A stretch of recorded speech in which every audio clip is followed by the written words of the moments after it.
Hi guys, welcome back to BubblyPetz. Today we're going to be diving into the world of breeding and raising crickets. Now some of you have some animals that eat crickets. It can be time consuming to go to the store and buy some, and even expensive, constantly buying all those crickets at the pet store. So today I'm going to show you guys how I do it, breeding and raising the crickets, so that your pets can always have fresh, healthy crickets to eat. Alright, let's head on in.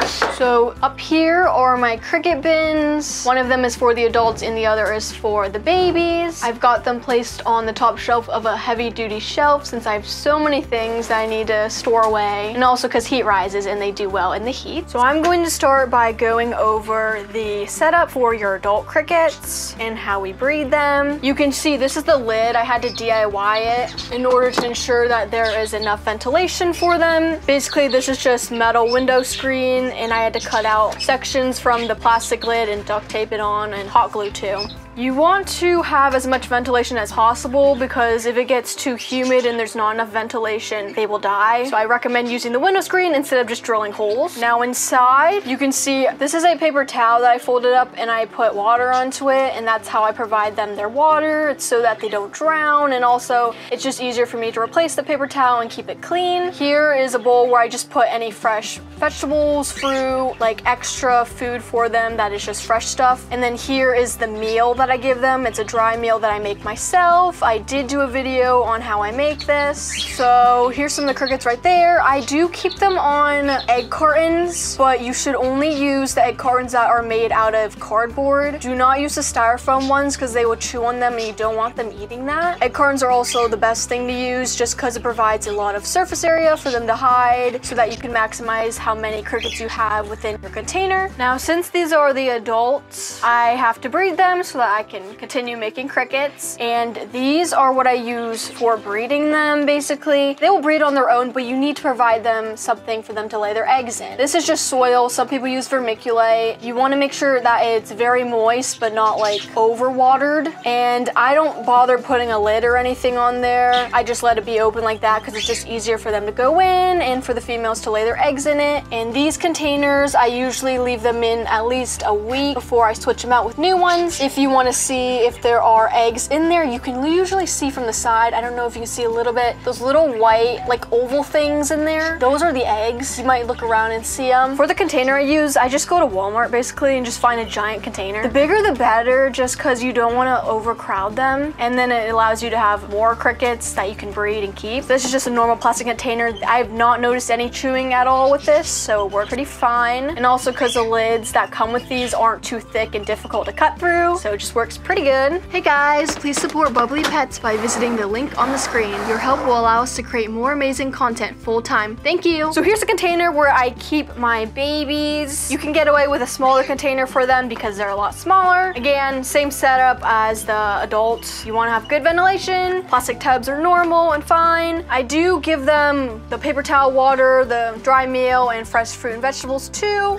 If you see these, they are molding a little bit, but this is basically where I put the soil substrate for the eggs. I let them incubate in here, and once they hatch, I see babies, I pull that back so that they can get out. But basically, once you're done letting enough eggs be in the soil, you want to take it, make sure that you spray it with water again, make sure that the soil is all nice and wet, and then you are going to want to cover it with saran wrap. Make sure that's on good, and use a toothpick. Stab some holes in there for ventilation, and you're just gonna let that sit somewhere, ideally where it's warm, so that it can incubate and that the eggs can hatch faster. And then basically that saran wrap will also keep in the moisture. If you don't use the saran wrap, you'll often end up, the dirt will dry out and then the eggs will die. And it usually takes, I want to say, almost a month, like 2 weeks if you have a heat lamp over it, but if you don't, then it can take like up to a month for them to hatch. If you're incubating your egg laying substrate in another container and you've got a heat lamp over it, then the eggs can hatch within like 2 weeks. But if you don't, then it's gonna take longer. I don't know if any of you guys noticed, but there are some little black bugs in there that are not baby crickets. they came from the soil, but they don't affect the crickets at all, so it's fine. If it really bothers you, just make sure that before you get any soil to use for the eggs, you want to microwave it so that it gets hot enough to kill any other bug eggs that might be in there, and then it'll be sterilized for use. So I'm going to show you guys male and female. This one right here is a female. You can tell because they have this long black one in the middle. Usually the females are a lot bigger than the males too. Now I'm going to show you guys what the male is. This right here is a male. Usually they're smaller than the females, and you can see that they lack that black thing I was talking about showing on the other one. Males do not have that. They do not lay eggs. They just have those two in the back. The males will be the ones that chirp and sing too. Now I've gone over the setup for them and collecting the eggs, but something that's also important is the proper heat and humidity that you need for them.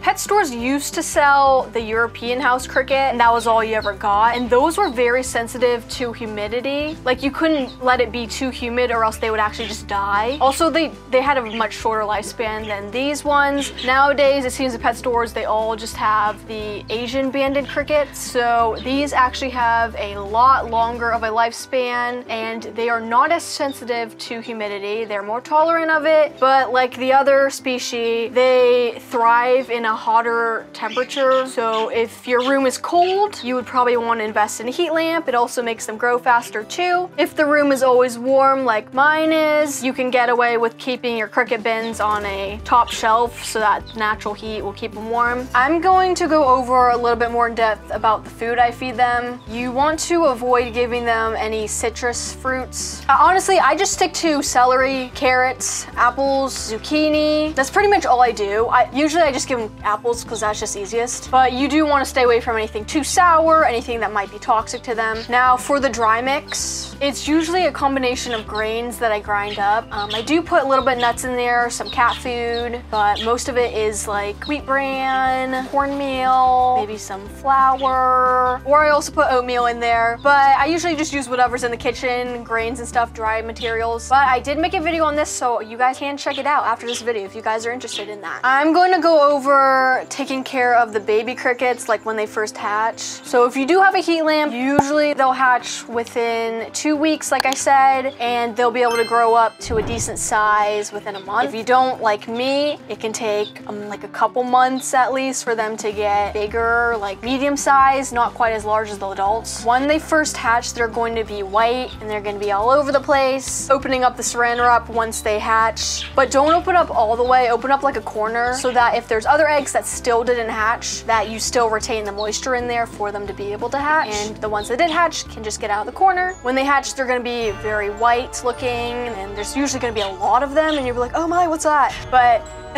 don't freak out. Usually I don't offer them the paper towel, the wet paper towel just yet when they first hatch, just because they might drown accidentally if it's like too moist or anything. I usually just make sure I stick to like some fruit or like carrots and stuff, and then they can eat that. As they get older, they become darker like you see now. I'm just going to add this about the egg laying containers. The reason why I keep it in for a week, maybe even less, before switching them out is you don't want too many eggs to be in one container, otherwise it'll cause the soil to mold and then the eggs won't hatch. So you just want to make sure that you find that balance between how little and how much eggs can be held in there before it does mold. Now I'm going to talk about maintaining your colony, like how I clean and do all that. For the adults, usually I will take out all the cartons, empty out all the poop that might be in them, and I will clean the containers once every week to 2 weeks, depends on how dirty the bottom gets and if you're having any old age die-offs. For the bowls, I take these out, except for the grain one. I just leave the grain one. I barely clean it. Only once they like eat it all up, I'll clean it. But for these ones, I take them out twice a week and I make sure I scrub them down with soap and water, and I replace the fresh food and water twice a week. This is also replaced twice a week, and this is for both the babies and the adult. Now for the babies, I do not take the stuff out and clean the container every week. They're just too small and fragile. Basically, I don't clean their container at all until they're all fully grown out and I switch them over to the adult tank. If you guys still don't understand like how you're supposed to clean it, basically just take the cardboard, have another container handy that is high enough where they can't just jump out, and you're just gonna smack against the container like from the outside, and then you open this up and you smack against the inside so that you get every single cricket out of all the cartons, and you just repeat that through all the cartons, and you set them aside. And then once you're done with that, you just take all the poop and everything from the bottom, dump that away, wipe down the inside, and then you can replace all the cartons and put the crickets back in. Also, if you notice that your egg cartons are getting really dirty, like they poop on them or they chew them up a whole lot, you can just replace them. I don't replace them too often. Usually when I do like to replace them, I like to replace everything, so it takes me a while to save up enough egg cartons for that. But usually for the babies, once they grow out to be moved into here, all of them, I do end up replacing all of the ones in the baby container. Also, just in case any of you guys are wondering about overpopulation or how to manage the population, just know that when you're collecting the eggs, they lay a lot of eggs. So like when they hatch, you're gonna have hundreds of babies. Like you might have seen in the baby container. There's a lot of them actually. They're really small right now, but when they grow up, you'll see so many. You'll have like thousands. But I like to collect as many as possible because I like having as many as possible. But this species, they have a very long lifespan, so it's usually not much of a problem where you can't use them up before they die. As always, like with feeding with your pets, you just want to make sure you're like not overdoing it so you don't run out too fast. Like you make sure you're timing how you're collecting the eggs and how long it takes. Time that so you don't run out. But overbreeding is not really an issue as long as you're providing a big enough container and enough egg cartons for them to hide in. And I practically don't notice any cannibalism with this species either. That might only happen if like they die and you leave the bodies there. Also, if any of you guys didn't know, and this is probably maybe why I'm assuming they switched over the species of crickets that they sell nowadays. Also, if you guys didn't know, and this is probably why the pet stores switched over which species of cricket that they do sell, the European house cricket was very prone to catching this virus, the cricket paralysis virus. It basically make them get paralyzed in their back legs and eventually throughout their other legs, and then they would die. This species, the Asian banded cricket or Asian house cricket, they are a lot more resistant to this virus. They have like twice as long of a lifespan. The other species, they died pretty soon once they became adult, which was annoying, which is why I did initially start off always cleaning my bins every week because they would just die. All right, I hope you guys found this guide helpful and that you're able to use it to help you guys save money and keep your pets healthy and happy. If you guys are interested in how I make my cricket meal, you guys can check out my video over here. Thanks for watching. I'll see you guys in my next video. Bye.